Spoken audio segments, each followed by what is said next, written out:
అంబేద్కర్ కి జై. Hello hello, అందరేంటి ఇక్కడ సమావేశమయ్యారు? ఈ రోజు ఏదైనా ప్రత్యేకత ఉందా? అవును, మర్చిపోయావా? ఈరోజు గణతంత్ర దినోత్సవం కదా. అవునా? గణతంత్ర దినోత్సవ ప్రత్యేకత ఏమిటి? అయ్యో, ఈ రోజు ప్రత్యేకత గురించి మన టీచర్ చెప్పారు కదా, మర్చిపోయావా? అవునా, మర్చిపోయాను. కొంచెం వివరంగా చెప్తారా? సరే, కానీ నీ చేతిలో ఉన్న పుస్తకం ఏమిటి? ఇది మన రాజ్యాంగం, మన భారతదేశ ప్రజల తలరాతను మార్చిన గొప్ప గ్రంథం. ఇది 1950 జనవరి 26 నుండి అమలులోకి వచ్చింది. అమ్మో, ఇంత పెద్ద పుస్తకమా!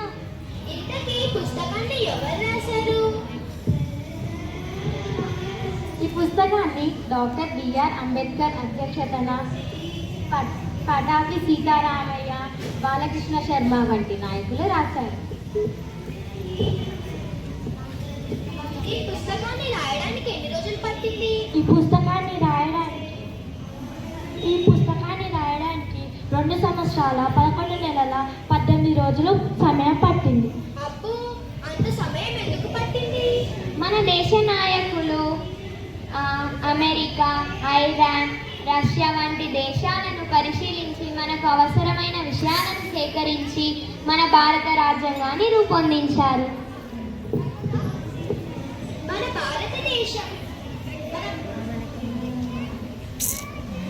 మన భారతదేశంలో ఉన్న ప్రజలకు ఏ విధంగా ఉపయోగపడుతుంది రాజ్యాంగం?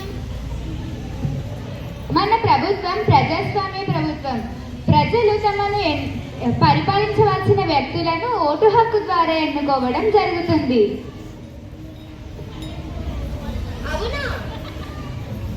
అవును, అంతేకాకుండా స్వేచ్ఛ, సమానత్వం వంటి హక్కులను కూడా కల్పించింది. అవునా? ఇంకా ఏమేమి విషయాలున్నాయి? మన రాజ్యాంగము ప్రపంచంలోని అతిపెద్ద లిఖిత రాజ్యాంగం. అబ్బో, అయితే ఇండియా ఇస్ ద గ్రేట్ అన్న మాట చాలా ఇంట్రెస్టింగ్ గా ఉంది. ఇంకా ఏమేమి విషయాలున్నాయి?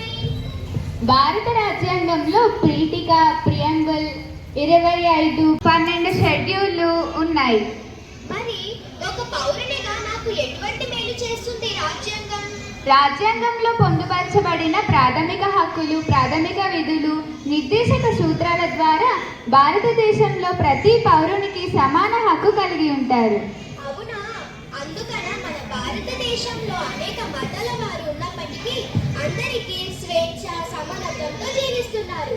అంటే మన భారతదేశ ప్రజలు అనుసరించవలసిన విధి విధానాలు ఈ భారత రాజ్యాంగంలో రాశారన్నమాట.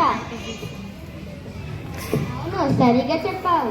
అయితే నేను కూడా పెద్దయ్యాక ఈ రాజ్యాంగం కల్పించిన ఓటు హక్కు ద్వారా తెలంగాణ రాష్ట్ర ముఖ్యమంత్రిని అయి ప్రజలకు సేవ చేస్తాను.